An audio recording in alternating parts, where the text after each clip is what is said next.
Olá, meus queridos amigos, ouvintes, meus irmãos em Cristo, que nos acompanham aqui na Escola Bíblica Virtual. Vamos começar hoje outro estudo e hoje eu quero falar sobre a Bíblia, a Palavra de Deus, ela sendo a Palavra de Deus. Talvez você que está ouvindo esse estudo e vendo esse estudo, você não concorde, você vai dizer que a Bíblia foi escrita por homens, algumas outras teorias que existem por aí, mas tudo bem, eu não estou aqui para debater isso com você, eu não vim aqui para questionar isso, eu estou aqui apenas apresentando ela dentro de um contexto, de uma visão que os cristãos têm de que a Bíblia é a palavra de Deus. Então, eu peço que você não saia, que não desligue, mas que você continue para você aprender, né? Como as pessoas pensam, não aprender para mudar a sua opinião, pode ser que você venha mudar, mas a intenção aqui é explicar como os cristãos pensam e por que eles falam que a Bíblia é a palavra de Deus. Né? Então, existe até uma máxima na teologia que diz que ela é a palavra de Deus e contém a palavra de Deus. E eu quero trabalhar um pouco sobre isso, porque para nós sabemos de onde saem esses textos, essas ideias. E elas saem da Bíblia mesmo, não saem de livros, de pastores, de teólogos, elas saem do que está escrito dentro dos livros da Bíblia. Então, eu vou trabalhar em cima disso. Vou pedir que você pegue um papel e uma caneta, anote os textos que vão ser passados aqui, por isso eu vou estar falando e não fazendo um vídeo com apresentação em PowerPoint, nenhum vídeo editado, mas vou estar apenas falando, porque eu quero que você tenha esse hábito. Leitura é um hábito, né? E ler a Bíblia também é um hábito. Então você tem que começar a ter esse hábito de começar a analisar a Bíblia. Então que você possa anotar, que você possa aprender, ver onde é que ficam os livros. Se você tiver dificuldade de encontrá-los, que você vá ao índice. À medida que você for pesquisando, analisando, abrindo a Bíblia, tendo essa intimidade, criando esse hábito, daqui a pouco você não vai precisar mais ir ao índice, você vai direto no livro, você vai saber onde ele está, em qual divisão que ele se encontra, e aí você vai poder compreender melhor. Essa questão da divisão está no outro vídeo, no vídeo que fala sobre a divisão dos livros da Bíblia. Bom, hoje então eu vou falar sobre a Bíblia e vou começar falando com ela que ela é a palavra de Deus e contém a palavra de Deus. Como é que a gente sabe disso? No livro de Deuteronômio, capítulo 32, versículo 1, e eu quero explicar a vocês algumas questões importantes, que quando você vê escrito o nome de uns livros da Bíblia, talvez você veja ele abreviado. Normalmente ele vem com duas consoantes, as duas principais consoantes, primeiras consoantes do livro. Às vezes ele vem como já tem outra consoante, um livro anterior a ele já tem essas consoantes, você vai ter uma consoante e a primeira vogal que vem depois. E assim você vai entendendo quais são esses livros, então para você poder compreender. E quando se fala que em Deuteronômio 32, capítulo 1, na escrita vem com 32.1. 32 é o capítulo, versículo é o 1. Então, se você botar 32, Deuteronômio 32, versículo 1 e 2, primeiro e segundo, ele vai estar lá 1, e o 2. Se você for falar do versículo 1 ao 5º ou qualquer outro, é um traço até aquele. Quando você for usar outro texto na mesma escrita, é ponto e vírgula e outro livro, ou até mesmo outra parte do texto. Um exemplo, Deuteronômio 32, de 1 a 5, ponto e vírgula, de 10 a 13. Né? Então é 1-5, ponto e vírgula, 10-13. Só para você entender na leitura e você se familiarizar com ela. Deuteronômio 32, versículo 1, diz o seguinte: Inclinai os ouvidos, ó céus, e falarei. Ouça a terra as palavras da minha boca. Então veja que é a própria Deus falando, e ele diz que vai falar as palavras da sua boca. No Salmo 78, versículo 1, aqui uma outra explicação, Salmos, é a coletânea dos salmos. Então é o livro dos salmos. Mas quando se fala de um salmo, é salmo, não é Salmos 1, é Salmo 1. Salmos é 1, 2, 3, é o plural, ok? Salmo 78, versículo 1, diz assim: Escutai, povo meu, a minha lei, prestai ouvidos às palavras da minha boca. Então, Deus mesmo está falando que são palavras que está escrito na sua lei, são palavras da sua boca. E nós já vimos que a lei de Deus, a Bíblia é considerada como lei de Deus, conhecida também como a lei de Deus. Em Provérbios, capítulo 7, versículo 1 e versículo 24, com o seguinte: filho meu, guarda as minhas palavras e conserva dentro de ti os meus mandamentos. Palavras de Deus. Versículo 24 diz: agora, pois, filho, dá-me ouvidos e se atento às palavras da minha boca. Por isso, nós dizemos que a Bíblia é a palavra de Deus e também que ela contém a palavra de Deus, porque Deus fala como se ele tivesse escrito. Ele contém o que ele falou. Ela também é chamada de palavra do Senhor ou escritura. Então, no texto você vai encontrar isso. Em Êxodo 24, versículo 4, diz o seguinte: Moisés escreveu todas as palavras do Senhor e, tendo se levantado pela manhã de madrugada, erigiu um altar ao pé do monte e 12 colunas, segundo as 12 tribos de Israel. Mateus 22, versículo 29, diz o seguinte: respondeu-lhe Jesus: errais não conhecendo as Escrituras, nem o poder de Deus. Então veja que em Êxodo tem palavras do Senhor e em Mateus, Escrituras. Outra forma de conhecer: a Bíblia é a palavra de Deus revelada ou anunciada aos homens. Ela foi feita isso através dos profetas, de Jesus, dos seus discípulos ou dos seus apóstolos. E o que é revelada? O que é anunciada? Deus falou para eles, explicou a eles, colocou nos seus corações. Mais para frente eu vou falar sobre inspiração e vamos entender isso. Ok? No segundo livro de Samuel, 2 Samuel, capítulo 23, versículo 2, diz o seguinte: o Espírito do Senhor fala por meu intermédio, e a sua palavra está na minha língua. Lucas, capítulo 16, versículo 29, diz: respondeu Abraão: eles têm Moisés e os profetas, ouçam-nos. Então veja, o Espírito do Senhor fala por meu intermédio, Deus está falando através dele. E a sua palavra está na minha língua. Então a palavra de Deus está na boca dele. Já Jesus vai falar que eles têm Moisés e os profetas, as escrituras, os profetas que falaram, que estavam ali trazendo a palavra de Deus. Ouçam-nos, eles já estavam mortos. Então ele está falando de coisa do que está escrito. Lucas capítulo 24, versículos 44 e 45 diz o seguinte: a seguir Jesus lhe disse: são estas palavras que eu vos falei, estando ainda convosco. Importava que se cumprisse tudo o que de mim está escrito na lei de Moisés, nos profetas e nos salmos. Então eles abriram o entendimento para que compreendessem as escrituras. Então veja, a Bíblia também apresenta as palavras de Jesus. Então as palavras que eu vos falei. Então ela tem também a palavra de Deus revelada, anunciada aos homens através não só dos profetas, mas também de Jesus.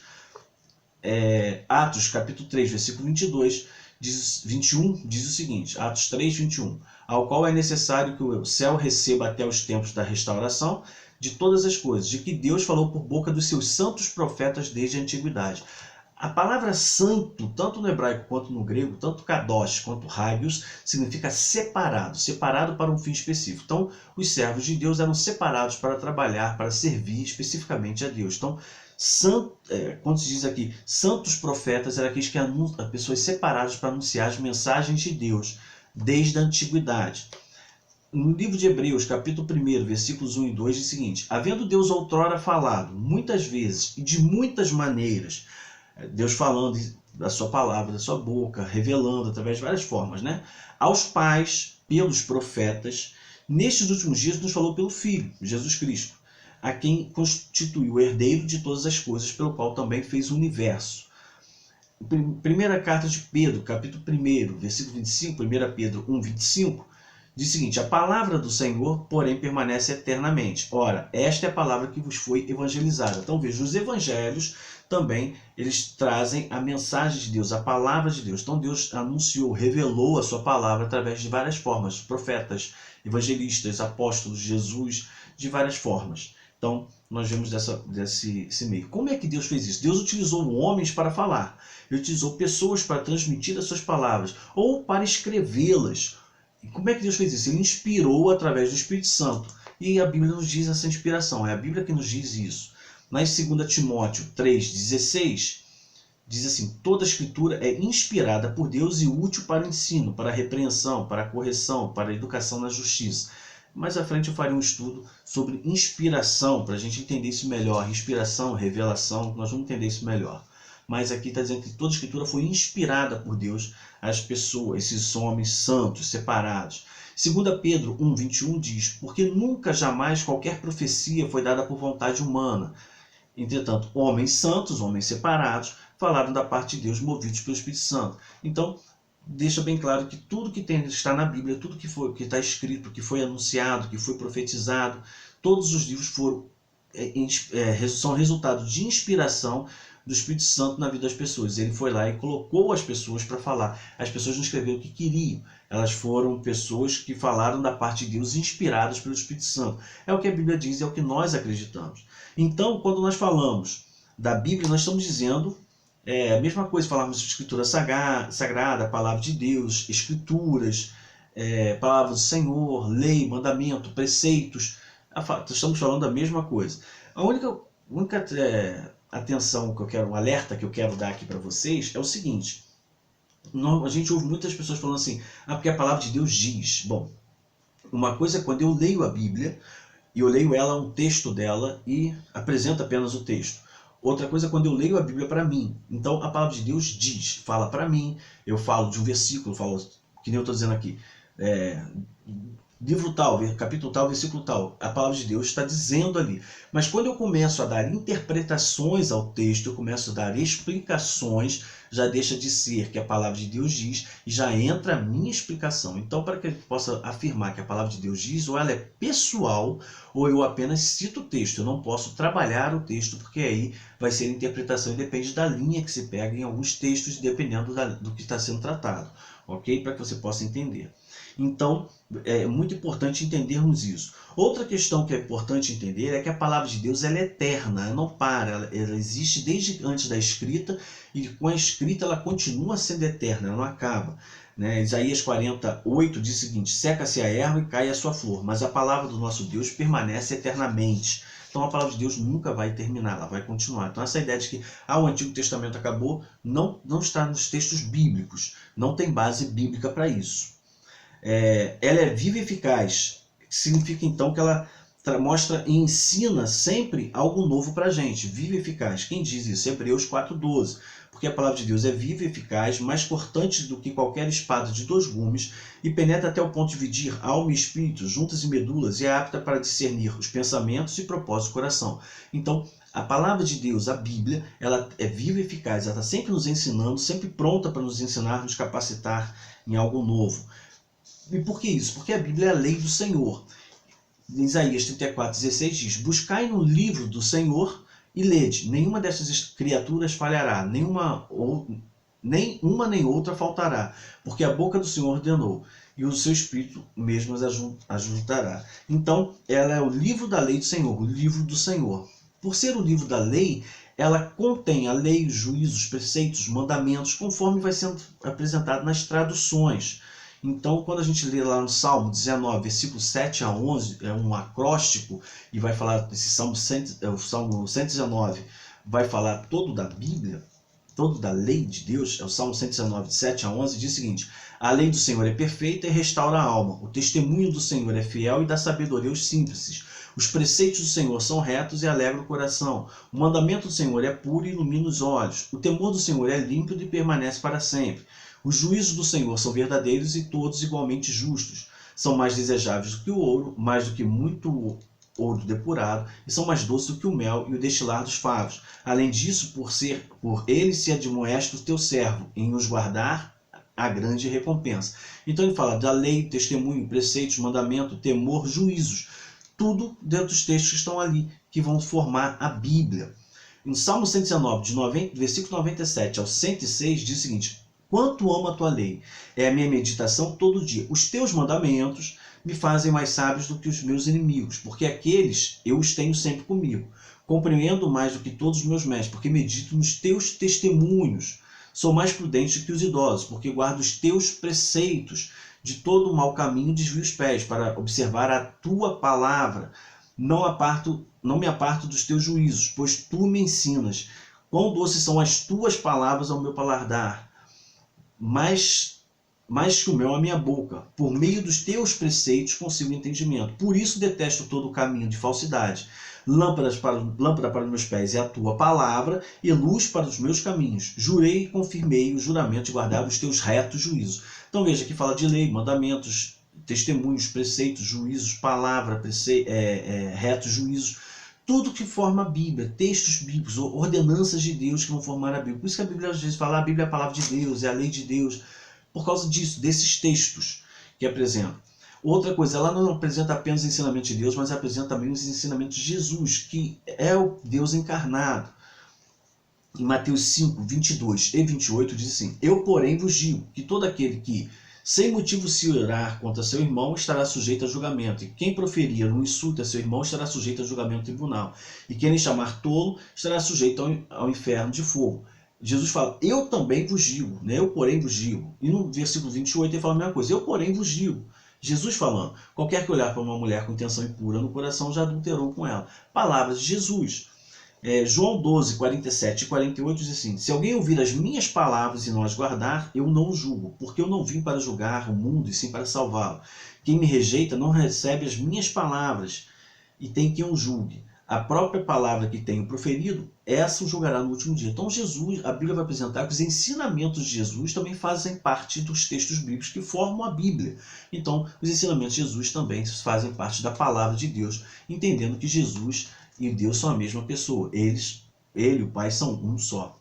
Então ela não apenas contém os ensinamentos, as palavras de Jesus, mas contém também os seus atos, ensinamentos que devem ser seguidos. Por isso a Bíblia ensina a respeito de Jesus e testifica dele. Em João capítulo 1, versículo 1 e 2 e o versículo 14 diz o seguinte, no princípio era o verbo, e o verbo estava com Deus, e o verbo era Deus. Ele estava no princípio com Deus. Esse verbo é a palavra que revela, e ele é atribuído a Jesus, essa palavra. Então no princípio era Jesus, Jesus estava com Deus, Jesus era Deus. E o verbo se fez carne e habitou entre nós, cheio de graça e verdade, e vimos a sua glória como a glória do unigênito do Pai. Então Jesus e Deus são a mesma pessoa. A Bíblia fala e testifica de Jesus. João 5,39 diz o seguinte, examinai as Escrituras, Jesus está falando, porque julgais ter nelas a vida eterna, e são elas mesmas que testificam de mim. Então Jesus está falando que a Bíblia testifica dele. Por que isso ocorre? Porque a Bíblia está confirmada na pessoa de Jesus. O Antigo Testamento e o Novo Testamento estão confirmados na pessoa de Jesus. Em Hebreus capítulo 1, versículos 1 e 2 diz o seguinte, havendo Deus outrora falado muitas vezes de muitas maneiras aos pais pelos profetas, nesses últimos dias nos falou pelo Filho, a quem constituiu o herdeiro de todas as coisas, pelo qual também fez o universo. Então, ela se confirma em Jesus, esse texto que nós já lemos, e estão reforçando outra parte dele para compreendermos. Jesus deixa bem claro que ele não veio acabar com a lei, apesar de muita gente falar, porque Jesus veio, acabou a lei, o Antigo Testamento acabou. Jesus falou, eu não vim acabar, mas eu vim dar pleno cumprimento. E onde é que a gente sabe disso? Está lá em Mateus 5,17, diz, não penseis que vim revogar a lei ou os profetas, não vim para revogar, vim para cumprir. Jesus veio cumprir o que a lei dizia. Então devemos entender e procurar a lei. Jesus nunca foi contra a lei. Nem Paulo, quando escreve aos Romanos, ele não está falando contra a lei. Isso a gente vai estudar mais para frente. Por isso nós podemos dizer e afirmar que a Bíblia é a verdade. Ela não é apenas a palavra de Deus, mas ela é a verdade, que é a palavra de Deus. João 17 diz isso. Santifica-os na verdade. Quer dizer, separa-os na verdade. A tua palavra é a verdade. A Bíblia é a verdade. Então, nós podemos compreender, e já sabemos assim, que a Bíblia apresenta os ensinamentos de Deus, a pessoa de Jesus, como sendo seu filho, e podemos entender que a Bíblia foi feita para ensinar as pessoas, aos homens, aos servos de Deus, e ela pode ser estudada, examinada constantemente. Ela não é para ficar parada ali como sendo um amuleto. Ela é para ser examinada. Ela mesma dizia assim, em Atos 17:11, diz o seguinte, ora, estes de Bereia eram mais nobres que os de Tessalônica, pois receberam a palavra com toda avidez, examinando as Escrituras todos os dias, para ver se as coisas eram de fato assim. Por isso que eu pedi para você anotar os textos que eu estou falando e você pesquisar, você ir lá e ler, não ler apenas o texto, ler os versículos antes ou depois, para você entender o contexto e você poder compreender o que a Bíblia diz. Então a Bíblia foi feita para ser examinada mesmo. Em 2 Timóteo 3, de 14 a 17, Paulo diz o seguinte a Timóteo, tu, porém, permanece naquilo que aprendeste e de que foste inteirado, sabendo de quem o aprendeste e que desde a infância sabe as sagradas letras, que podem tornar-te sábio para a salvação pela fé em Cristo Jesus. Toda escritura é inspirada por Deus e útil para ensino, útil para a repreensão, útil para a correção, útil para a educação na justiça, a fim de que o homem de Deus seja perfeito e perfeitamente habilitado para toda boa obra. Então, a Bíblia ela foi feita para a gente pesquisar, estudar, analisar, porque ela é útil para nos capacitar para a obra do reino de Deus. E a partir do momento que o homem começa a ler, estudar, meditar nela, ele se protege de muitas coisas, principalmente do pecado. E é a Bíblia que diz, em Provérbios 30, versículo 5, diz o seguinte, toda a palavra de Deus é pura. Ela é escudo para os que nele confiam. Então, ela é um escudo que nos protege do pecado e das coisas que são contrárias a Deus. E ela direciona o homem à vida. Ela sempre direciona o homem para a vida. Tanto é que no Salmo 119, 105 diz: lâmpada para os meus pés é a tua palavra e luz para os meus caminhos. E o homem, quando começa a caminhar, pesquisar, estudar, ele começa então a se tornar feliz. E se ele começar a seguir os ensinamentos bíblicos. Então, a felicidade que as pessoas procurem dinheiro, um monte de coisa aí, a Bíblia fala que pode receber através dos estudos da palavra de Deus. Ela traz uma felicidade interna, começa no interior do homem e ela transborda, ela sai, né, vai para outras pessoas, vai para fora, e todos percebem isso. Quem é que diz isso? A Bíblia, Salmo 1, versículos 1 a 3, diz: bem-aventurado, quer dizer, feliz no seu interior, é o homem que não anda segundo no conselho dos ímpios, não se detém no caminho dos pecadores, nem se assenta na roda dos escarnecedores. Antes, o seu prazer está na lei do Senhor, e na sua lei medita de dia e de noite. Ele é como árvore plantada junto à corrente das águas, que no devido tempo dá seu fruto, e cujas folhagens não murcham. E tudo quanto ele faz será bem sucedido. Então, além dela dar ao homem prazer, ela vai fazer com que o homem seja bem sucedido, porque ele medita nela dia e noite, ele procura ter a Bíblia como a sua regra de fé e prática. Então, nós podemos entender que a Bíblia foi feita para revelar aos homens o propósito de Deus, mostrar ao homem o plano de salvação, o amor imenso e incondicional que Deus tem. E aí o homem pode estudar, pode ler, pode pesquisar, por isso que existem várias teorias, mas quando o homem faz isso para o seu crescimento e querendo conhecer a Deus e compreender a Deus, o Espírito Santo vai revelando a ele, vai mostrando. E por isso que diz que nós devemos guardar os mandamentos que a Bíblia contém. Em João 14, 21, Jesus diz: aquele que tem os meus mandamentos e os guarda, esse é o que me ama. E aquele que me ama será amado por meu Pai, e eu também o amarei e me manifestarei a ele. Então, se eu passar a guardar o mandamento de Jesus, ele vai se manifestar a mim de uma forma através da sua escrita. Então, nós devemos entender dessa forma. Por quê? Porque tudo que consta na Bíblia, que está contido na Bíblia, é para ser cumprido. Então, em Tito 3,8 vai dizer isso: fiel é esta palavra, e quero que, no tocante a estas coisas, faças afirmação confiadamente, para que os que têm crido em Deus sejam solícitos na prática das boas obras. Estas coisas são excelentes e proveitosas aos homens. Então, são coisas que fazem bem ao homem. Então, é para ser cumprida, vai ser proveitoso a ele. E Tiago 1, 21 a 25 diz o seguinte: portanto, despojando-vos de toda impureza e acúmulo de maldade, acolhei com mansidão a palavra em vós implantada, que são os ensinamentos de Jesus, que é a palavra de Deus, a qual é poderosa para salvar a vossa alma. Então veja, o que está escrito na Bíblia é para a salvação da vida da pessoa. Tornai-vos, pois, praticantes da palavra, não somente ouvintes, não só me ouvindo, mas vai praticar, vai ler, vai estudar, vai praticar, enganando-vos a vós mesmos. Porque se alguém é ouvinte da palavra e não praticante, assemelha-se a um homem que contempla no espelho o seu rosto natural. Pois assim mesmo se contempla e se retira, e para logo se esquece de como era a sua aparência. Mas aquele que considera atentamente na lei perfeita, lei da liberdade, e nela persevera, não sendo ouvinte negligente, mas operoso praticante, esse será bem-aventurado no que realizar. Então não é apenas ler, é ler, estudar, compreender e colocar em prática. Lâmpada para os meus pés e luz para o meu caminho. A Bíblia foi feita para isso, então devemos colocar em prática. Aquele que tem meus mandamentos e os guarda, esse é que me ama. Então, é colocar em prática o que Jesus, o que a Bíblia diz. Então, a Bíblia é a palavra de Deus e contém a palavra de Deus de várias formas, através dos profetas, dos apóstolos, dos evangelistas, através de Jesus, de várias formas. Então, nós devemos entender, a Bíblia é muito rica, tem muito para nos ensinar a melhorar a nossa vida, nos dando uma paz interior. Essa paz que as pessoas procuram em tantos lugares, a Bíblia apresenta. Basta ler, é só ter o hábito de leitura. E esse é o propósito que eu gostaria que você tivesse, esse hábito de leitura. Existe uma pessoa, um homem famoso, né, Woodrow Wilson, que disse: o homem se priva do melhor que há no mundo quando deixa de ler a Bíblia. Então nós devemos ler a Bíblia, pegar esses ensinamentos e colocá-los em prática. O propósito da leitura da Bíblia é esse. Eu espero que você possa fazer isso. Você ouça esse vídeo novamente, venha anotando os livros, vá na Bíblia, procure para ver se está certo o que foi falado, se está correto. Leia os textos antes e depois você compreender melhor. E assim você vai tendo um hábito, uma intimidade com os escritos. E você vai ver como Deus vai começar a se revelar a você, se manifestar a você, porque a Bíblia diz isso. É por isso que nós dizemos que a Bíblia é a palavra de Deus e ela contém a palavra de Deus. Não é porque alguém falou, nós não estamos falando da humanidade, nós estamos falando da revelação que Deus tem nas Escrituras. Algo que Ele colocou, que veio da boca dele para o coração do homem, para que o homem possa colocar em prática, para que a gente possa conhecer o plano de salvação que há em Cristo Jesus. O plano de salvação de Deus para com o homem. Eu espero que você tenha gostado. Se você tiver alguma dúvida, quiser colocar alguma coisa, escreve ao lado e a gente vai estar respondendo. Compartilha, curte, chame mais pessoas para que possam compreender e conhecer mais, ok? Que Deus abençoe e que você sinta essa presença de Deus através do seu estudo da Bíblia. E que você não estude de vez em quando, você possa meditar nela dia e noite.